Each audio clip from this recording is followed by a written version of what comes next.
वित्त मंत्री निर्मला सीतारमण ने गुरुवार को मौजूदा सरकार का आखिरी बजट पेश किया और इसमें टूरिज्म इंडस्ट्री के लिए बजट को 2% बढ़ाया गया। इस अंतरिम बजट भाषण के दौरान निर्मला सीतारमण ने कहा, भारत घरेलू पर्यटन के प्रति बढ़ी रुचि को देखते हुए लक्षद्वीप सहित अपने सभी द्वीपों पर नए आधारभूत ढांचे और पोर्ट कनेक्टिविटी प्रोजेक्ट शुरू करेगा।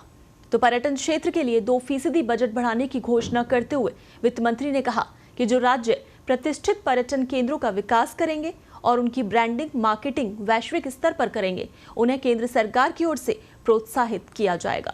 साथ ही केंद्र सरकार इस विकास के लिए राज्यों को लंबी समय अवधि के लिए ब्याज मुक्त कर्ज भी मुहैया कराएगी।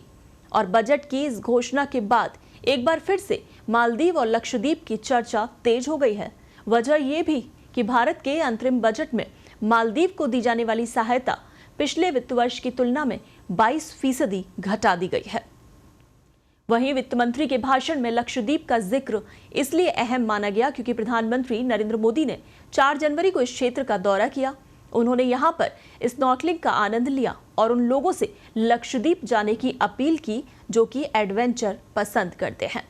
लेकिन मोदी के इस दौरे के बाद सोशल मीडिया पर उस समय विवाद खड़ा हो गया जब मालदीव की एक मंत्री और दूसरे नेताओं ने पीएम मोदी के लिए आपत्तिजनक भाषा का इस्तेमाल किया था। विवाद यहीं नहीं थमा, कई भारतीयों और टूर ऑपरेटर्स ने भी मालदीव घूमने की योजनाएं कैंसिल कर दी थी। बीते नवंबर में जहां मालदीव में मोहम्मद मुइज्जू के राष्ट्रपति बनने के बाद से ही भारत के साथ तनावपूर्ण संबंध बने हुए हैं। मुइज्जू को चीन के प्रति झुकाव रखने वाला नेता माना जाता है और उन्होंने अपने चुनावी अभियान में इंडिया आउट का नारा भी दिया था।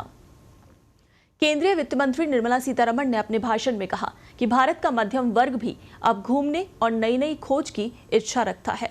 धार्मिक सहित हर तरह के पर्यटन में लोकल एंटरप्रेन्योरशिप के लिए प्रबल संभावनाएं हैं।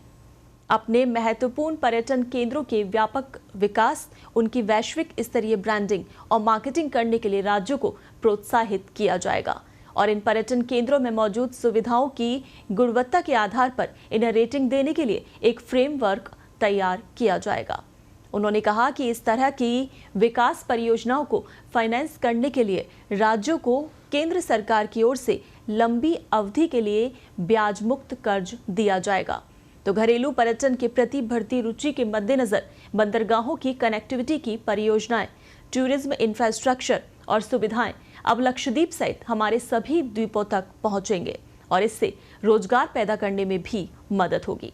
लेकिन इस सब में खास बात यह है कि मालदीव की ओर से लगातार तीखे रवैये के बीच भारत ने अपने बजट में इस छोटे से द्वीप मुल्क के लिए 600 करोड़ रुपए आवंटित किए हैं और ये मदद विदेश मंत्रालय के जरिए विभिन्न स्कीमों के तहत मालदीव तक पहुंचेगी। हालांकि इस वित्त वर्ष 2024-25 में मालदीव को दी जाने वाली सहायता राशि को कम जरूर कर दिया गया है। अंतरिम बजट में इस साल 600 करोड़ रुपए आवंटित किए गए हैं, जो कि सरकार द्वारा किसी अन्य देश को दी जाने वाली तीसरी सबसे अधिक राशि है। हालांकि साल 2023-24 की बात करें तो ये राशि 770.90 करोड़ रुपए थी। वहीं वित्त वर्ष 2022-23 में ये सिर्फ 183.16 करोड़ रुपए थी।